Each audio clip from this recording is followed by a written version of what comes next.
It is Wednesday, February 5th, 2014. Welcome to the show.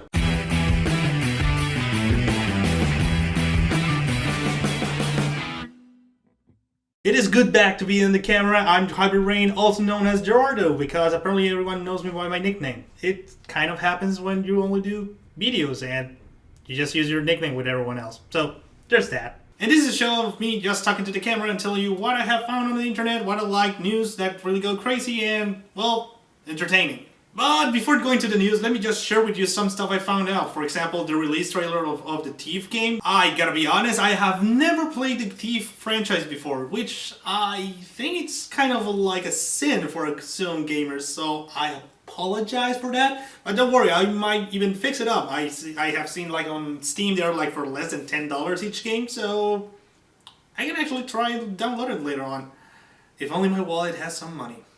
For this trailer, I see that this game is kind of a combination of Skyrim, Assassin's Creed, and Awesomeness. So that's basically what I want to end up with that trailer. And again, I'll think if I'm going to buy it or not. And also, if you ever think like, I wonder how it would be a game with Smash Brothers crossovering Attack on Titan. Well, there's an awesome animation that I was pretty blown up. It blew up my mind. It was incredible. The whole style, the whole animation, it was kind of cool, and it's something I just wish Nintendo will ever done. Like, can you imagine like Aaron Jaeger or Mikasa on a Smash Bros. Games? That'll be hilarious. But that game is actually cool. Attack on Titan is awesome. You should watch that video. Random Encounters, a new YouTube channel that I've been following for a while, and made like an awesome musical about muffins. So basically it's Derpy around and eating muffins, and it's kind of cute and hilarious. And if you want to be kicked with nostalgia, I found a really amazing Kickstarter campaign for a game that is called Reven, or Raven, I don't really know how to pronounce it, sorry about that. This campaign is actually really interesting. The whole purpose of it, it's like making a whole side-scroller thingy, space battle, bounty hunter. Yeah, it actually looks a little bit like Metroid, but it actually looks kind of cool. You got check it out. Links in the description, and you won't regret it. I'm sure of that. And of course, I heard there was like a big event this last weekend, but apparently there was like more of a massacre or something like that. I thought the Super Bowl was supposed to be some fun and sports, but something happened. I didn't watch it. I don't watch football. But apparently the most important thing about it, it's the ads, the best ads of the Super Bowl. And funny thing, apparently only 11% of the whole broadcast is basically football, so that's kind of weird. I cannot choose like my favorite one, but if you really want to see them, there's a list of the best and maybe the worst ones that you were able to see in that section. So just check it out. It's a little bit long of a list. And with that out of my system, let's jump on to the first news of the day. The next update on SteamOS will bring actually the music library from whatever you have on your computer. You just check out your old albums section. You can organize it by artist, and you can play it directly on Steam. That all happens in the big screen mode. So if you are really interested or you're one of the few people that actually listen to music while playing, well, this will be a good option. And to tell you the truth, I will enjoy it very well because I hate going alt tab all the time. Well, my computer is really fast, but still, those 5 seconds until I return to the game, either there's lag or I just got killed. So yeah. Right now they're going to be starting doing a beta, and whatever feedback you actually give to them will be implemented in the next update for the whole music section. So if you're the lucky one, I hate you. Then I read an interesting article about a study about gaming and texting. It's a really interesting one to read. The whole premise is simple, like any kind of study. We have 9 subjects. These subjects were given a simple task that is, for example, we will and play Mario Kart on the Wii. First test will go like it's normal. They just play the game how it's supposed to be. You're just paying attention to the whole screen and the gaming. And on the second test, they were given the task to text and drive at the same time.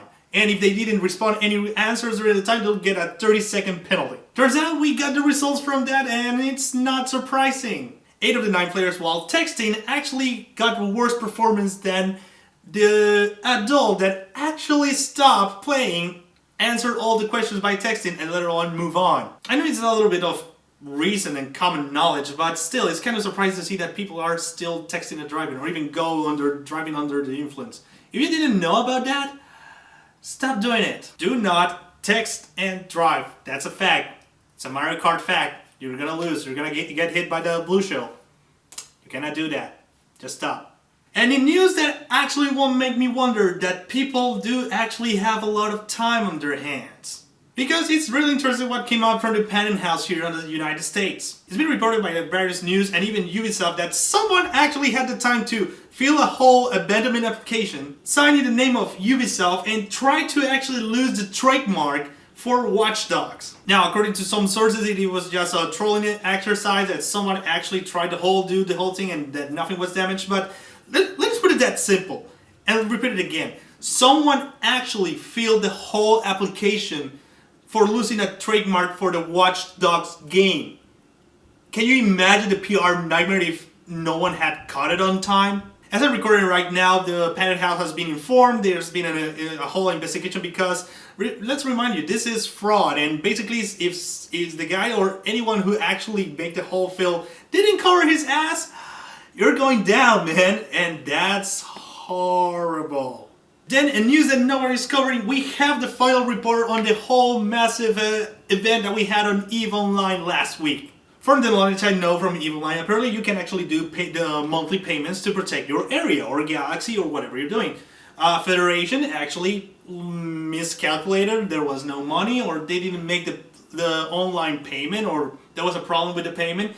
You get the idea what I'm going here? And their protection was gone, and from there, over 4,000 people tried to take over the whole station. But you must be wondering, big deal, there's always raids and all that in any kind of MMO. Well, to tell you the truth, this is a big deal because according to what I have been reading, there were at least a loss of $300,000 in real money. And from the final report, we have heard that at least 75 Titans were destroyed. I have no idea what kind of ship it is, but to put it in another perspective, each ship at least takes a month to build, and it costs around $3,000 for buying it, or at least try to do it. That's kind of crazy. Like I said, this is kind of a spreadsheet thing, but it looks like an incredible game, to be honest. The whole going flying by space, sci-fi, and if you're really interested in reading the whole battle assessment, all the information is down below. Just check it out on the hidden box down the video, like that. And as my last story of the day, I actually have to come up with unfortunate news to share with you. Michael Morones, an 11-year-old, tried to commit suicide last week. The events leading to this action was that he was being bullied for being a brony, for watching My Little Pony. And to sink it a little bit more, an 11-year-old tried to commit suicide.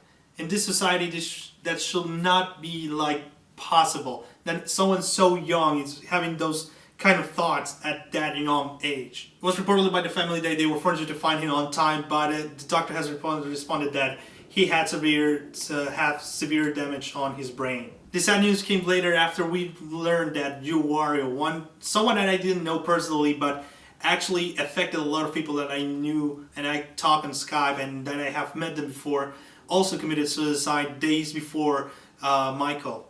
I'm gonna leave some links in the first part of the description box. If you know someone, or even you're suffering from any kind of depression, or even are thinking about doing something drastically, please seek help. And with that, I'll have to end up. It is good to know that at least on Michael's case, the press and even People's Magazine and local news are starting to generate a little bit more of feedback on what was happening with him, and hopefully this helps a little bit more into fighting bullying and what is happening around the state and around the world. Again, please check out those links, and if you know someone personally, just try to help out. Sometimes just extending your hand, giving a call or even a hug can help out really well. I'm Gerardo. See you tomorrow.